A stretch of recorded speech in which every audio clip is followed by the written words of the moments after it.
If you are not receiving your Facebook verification code, then here is a step-by-step to fix to regain access to your account safely.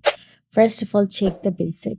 Make sure that your device has network signal for SMS or internet for email codes. Then open the App Store on your mobile device or Google Play Store. Then tap on the search address bar and search for the Facebook app. From the list, tap on the Facebook. Then, if you see the update option available, update your Facebook to the latest version. Once updated, also make sure you entered the correct phone number or email linked to your Facebook account or disable any VPNs temporarily. Facebook sometimes blocks code when using the VPN. Now once done so, go back to the home screen again. Now there look for the Facebook app and long press on it and tap on the remove app and simply delete the Facebook app and re-download it and simply follow the same process.